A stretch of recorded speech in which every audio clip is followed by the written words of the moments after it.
تحریک انصاف کو کانٹیکٹ نہیں کیا تھا زرداری صاحب نے؟ وہ سب سے ملک کے وسیع تر مفاد میں باتیں کر رہے ہیں، تو آپ کے ساتھ بھی تو وسیع تر مفاد ہوا کی باتیں تو کی ہوں گی، انہوں نے کچھ تو مطلب فون تو کیا ہوگا، بات چیت تو کی ہوگی؟ ایک دفعہ انہوں نے الیکشن جب یہ جیتے تو انہوں نے ٹیلی فون کیا کہ ہمیں ملک میں بڑے کرائسس ہیں، آپ کی مدد کی ضرورت ہے. میں نے کہا ہم حاضر ہیں، لیکن اس وقت چیف جسٹس کی سٹرگل تھی. ہم نے کہا اپنے چیف جسٹس کو ری انسٹیٹ کرنا ہے، ہم تب آپ کے ساتھ ہیں، ہم آپ کا ماضی بھولنے کے لیے تیار ہیں. لیکن کیونکہ ایک چینج آ رہا ہے اس ملک میں، ہم ایک نئی سوچ چاہ رہے ہیں، اور یہ چیف جسٹس سے پہلی دفعہ آزاد عدلیہ آنے والی ہے، جو ہمارا 15 سال پہلے تحریک انصاف کا منشور کا پہلا حصہ تھا، آزاد عدالتیں. نون لیگ تو اب آئی ہے نا. نون لیگ تو وہ ہے کہ جس نے کبھی آزاد عدالتیں چلنے ہی نہیں دی. آپ کو پتہ ہے انہوں نے 98 کے اندر سپریم کورٹ کے اوپر حملہ کر کے چیف جسٹس کو بھگا دیا تھا. تو اس لیے یہ تو آئے تھے جنرل مشرف کو ہٹانے کے لیے. ہمارا تو ایک نظریہ تھا، 15 سال سے لگے ہوئے تھے. اب میری سٹیٹمنٹس پڑھ مطلب نون لیگ کا سارا ایشوز جنرل مشرف اور وہ فوج فوبیا ہے، مطلب یہ بیسیکلی نون لیگ کی. نواز شریف کا فوبیا یہ تھا کہ اس کو مشرف نے ہٹایا تھا، اور اس کی ساری پالیٹکس تھی مشرف کو ختم کرنے کی، اور وہ یہ سمجھ رہا تھا کہ چیف جسٹس کے ذریعے وہ ختم کیا جائے گا. ایک کوئی اس کا کنوکشن نہیں تھی آزاد عدلیہ کی. جو وکی لیگز کے اندر شہباز شریف نے امریکن کاؤنسل برائن ہنٹ کو کہہ رہے تھے کہ ہم بھی ایک آزاد چیف جسٹس نہیں چاہتے. تو اصل میں وہ ان کے لیے ایک مینز ٹو این اینڈ تھا کہ اس کی وجہ سے اس ملک میں مشرف چلا جائے گا اور چیف جسٹس کے تھرو جائے گا. تحریک انصاف کا کیا فوبیا ہے؟ تحریک انصاف ایک چینج چاہتی ہے. تحریک انصاف کا فوبیا ہے کہ اگر یہی پارٹیز دوبارہ آ گئی پاکستان تباہی کی طرف جا رہا ہے. عوام کا تو آج حالات ایسے ہیں کہ دیکھیں، نوٹ چھاپ رہے ہیں، نوٹ چھاپنے سے مہنگائی ہو رہی ہے. مہنگائی ہونے سے پاکستان کا ایک بہت بڑا طبقہ غربت کی طرف جا رہا ہے، مڈل کلاس نیچے جا رہی ہے. یہ تو مطلب obvious سمجھ آ رہا ہے، تو ہر عام آدمی یہ بات سمجھ رہا ہے. مطلب اتنے ایشوز ہیں کہ ہم مطلب ان کو فکس نہیں کر پا رہے. سمپل چیز یہ ہے کہ یہ گورنمنٹ کے آمدنی اور خرچے میں 1000 ارب روپے کا خسارہ ہے.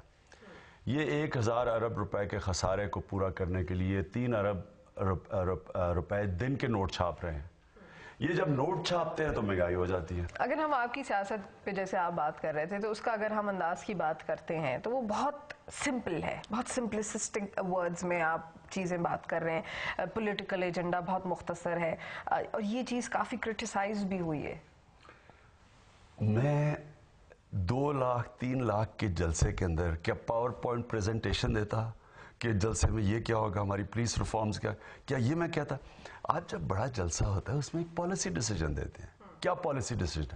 پاکستان کو اپنے پیر پہ کھڑا کریں گے، بجٹ کو بیلنس کریں گے، آمدنی اور خرچے کو بیلنس کریں گے. یہ 1000 ارب روپے کا خسارہ ہے، اس کو جو بیلنس کرے گا وہ پاکستان کو وائبل بنا دے گا. وہ آپ کی بات صحیح، لیکن وہ ہوگا کیسے؟ ٹیکس اکٹھا کر کے. تو وہ تو پیپلز پارٹی بھی کر رہی ہے، وہ کوشش کر رہے ہیں، انہوں نے خرچے بھی کہہ رہے ہیں ہم کم کر رہے ہیں. ان کا تو وہ کیبنٹ کے سائز کہہ رہے ہیں ہم نے چھوٹے کر دیے. کیبنٹ کے سائز چھوٹا کرنا، اسیر لوگوں کی کیبنٹ ہے، بڑے بڑے محلوں میں رہ رہے ہیں. دن کا دونوں پرائم منسٹر پریزیڈنٹ کا 24 لاکھ روپیہ فورن ٹریول ہے. 10 لاکھ روپیہ دن کا پرائم منسٹر ہاؤس کا خرچہ ہے، 10 لاکھ دن کا پریزیڈنٹ ہاؤس کا خرچہ ہے. چیف منسٹر پنجاب کے چیف منسٹر جو خادم اعلیٰ اپنے آپ کو کہتے ہیں، 5 چیف منسٹر ہاؤس ڈکلیئر کیے ہیں، جن کا 1 روپیہ بیچارہ اس قوم کا غریب ٹیکس کا پیسہ دے رہا ہے. یہ جو 1700 کنال میں رائیونڈ کا ہے، یہ سارا چل رہا ہے بیچارے اس غریب قوم کے لوگوں کے پیسے سے. اگر آپ نے خرچے کم کرنے ہیں، پہلے اپنے سے شروع کریں، پھر آپ فضول خرچیاں، پھر یہ جو گورنمنٹ کارپوریشنز ہیں جو اس وقت تقریباً 300-400 ارب روپے کا نقصان کر رہے ہیں. وہ تو آپ کو بھی کہتے ہیں کہ جی آپ کے بھی بڑے شانہ خرچے ہیں، آپ کی بھی پراپرٹیز ہیں، آپ کے گھر کو کہتے ہیں. وہ تو بہت کرٹیسائز کرتے ہیں. وہ تو یہ کہتے ہیں کہ جی ہم بھی اپنا احتساب کرنے کے لیے تیار ہیں، عمران خان بھی احتساب کر لے. صوفیہ پہلے تو اس کو علیحدہ کریں نا. میں کوئی ٹیکس کے پیسے پہ تو نہیں رہ رہا. یہ جو میں جدھر بھی رہ رہا ہوں یہ میرا اپنی کمائی کا خرچہ ہے نا میرا. وہ ایک علیحدہ ایشو ہے. وہ جب کہتے ہیں نا کہ عمران خان ڈکلیئر کریں اپنے اثاثے، عمران خان کا سب کچھ ڈکلیئرڈ ہے. ایک چیز جو میں اون کرتا ہوں میرے نام پہ ہے. ان کا اور یہ میرا ایشو یہ ہے کہ انہوں نے جو اپنے اثاثے ڈکلیئر کیے ہیں وہ کچھ بھی نہیں ہے جو انہوں نے کنسیل کیے ہوئے ہیں. انہوں نے اصل تو پیسہ اپنا کنسیل کیا ہوا ہے. وہ کہاں کیا؟ باہر کے ملکوں میں ان کے پاس پیسہ پڑا ہے، ان کی پراپرٹیز ہیں. ان کے پاس بینک اکاؤنٹس ہیں اور وہ ہم انشاءاللہ ہم سب کے دکھائیں گے. ایک نہیں ہے کیونکہ تحریک انصاف یہ بات کر رہی ہے کہ جی وہ آپ بتائیں گے دکھائیں گے. ہم پورا سیل ہم اناؤنس کر رہے ہیں اپنی سی سی کی میٹنگ میں. اس سیل کے اندر ہم بتائیں گے انہوں نے ڈکلیئر کیا کیا ہے اور ان کے کنسیلڈ کیا ہیں. دیکھیں یہ کیوں اصل میں اثاثے کیوں کنسیلڈ ہیں, بینامی کیوں ہیں, یا ٹیکس کی چوری یا کرپشن کی چوری بچا رہے ہیں.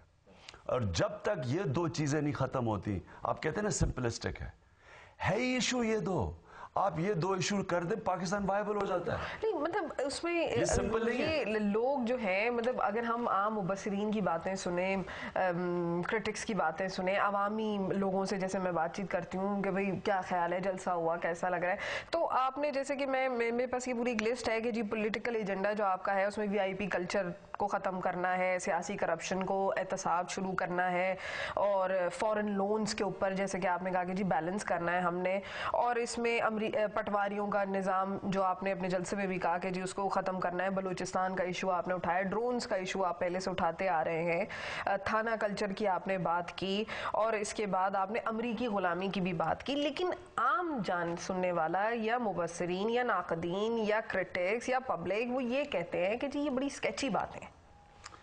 ایک جلسے کے اندر آپ کبھی بھی آج تک کبھی آپ نے سنا ہے کہ 2 لاکھ کے جلسے میں کوئی پاور پوائنٹ پریزنٹیشن دے رہا ہو, کوئی ڈیٹیلز, کبھی مینیفیسٹو کی ڈیٹیل بھی دیتے ہیں, آپ براڈ پالیسی پوائنٹس دیتے ہیں. پالیسی پوائنٹس میں سب سے پہلے اپنے پیر پہ کھڑے ہو. آج آپ نے اپنے آپ کو آزاد کرنا ہے, امریکہ کی غلامی سے نکالنا ہے, اپنے پیر پہ کھڑے ہو. وہ کیسے ہوں گے؟ وہ جب اپنے خرچے اور آمدنی کو بیلنس کریں گے. 1000 ارب روپے کا جو ہول ہے, ایک خسارہ ہے, اس کو کون پورا کرے گا؟ جب تک آپ اس کو پورا نہیں کریں گے سارے ڈرامے ہیں کہ جی ہم ایڈ بند کر دو. آپ کے پاس ایجنڈا موجود ہے, آپ کے پاس روڈ میپ موجود ہے کہ آپ اس کو کیسے فل اپ کریں گے؟ میں صوفیہ آپ کے سامنے کہتا ہوں کہ سوائے تحریک انصاف کی یہ کوئی کر ہی نہیں سکتا. کیوں؟ اس لیے کیونکہ کوئی اس ملک میں کسی حکومت کے اوپر اعتماد نہیں کرتا. پہلے تو عوام آپ کو ٹرسٹ کرتی ہے اپنے پیسے سے یا نہیں. ڈیموکریسی کیا ہوتی ہے؟ میں ٹیکس پیئر ہوں, میں ووٹ ڈالتا ہوں, میں ٹیکس دیتا ہوں گورنمنٹ کو, اور گورنمنٹ کو میں اکاؤنٹیبل رکھ سکتا ہوں, میں گورنمنٹ کا احتساب کر سکتا ہوں. اس کو کہتے ہیں ڈیموکریسی. یہاں میں ٹیکس دیتا ہوں, میرے ٹیکس پہ وہ PM ہاؤس, پریزیڈنٹ ہاؤس, بادشاہ سلامت, پرائیویٹ جیٹس, نئے ہیلی کاپٹر خریدے جا رہے ہیں. ایسے لگ رہے ہیں دودھ تیل کی نہریں بہہ رہی ہیں, اور میں مر رہا ہوں. نہ میرے پاس سیکیورٹی ہے, نہ مجھے پانی ملتا ہے, نہ بجلی ملتی ہے, نہ گیس ملتی ہے. بچے میرے گورنمنٹ اسکول میں پڑھتے ہیں, وہاں کوئی پڑھائی نہیں ہے. یعنی یہاں مجھے میرے ٹیکس سے کیا ملتا ہے؟ اس لیے لوگ ٹیکس نہیں دیتے. اس لیے پاکستان میں دنیا میں وہ قوم جو سب سے زیادہ چیریٹی دیتی ہے سب سے کم ٹیکس دیتی ہے. جو اس ملک کو بچائے گا وہ اس ملک کو انسپائر کر کے, ڈنڈے کے زور سے نہیں, اپنی مثال سے لوگوں کو احساس دلوائے گا کہ ٹیکس ان کے اوپر خرچ ہوگا, وہ اس ملک کو وائبل بنائے.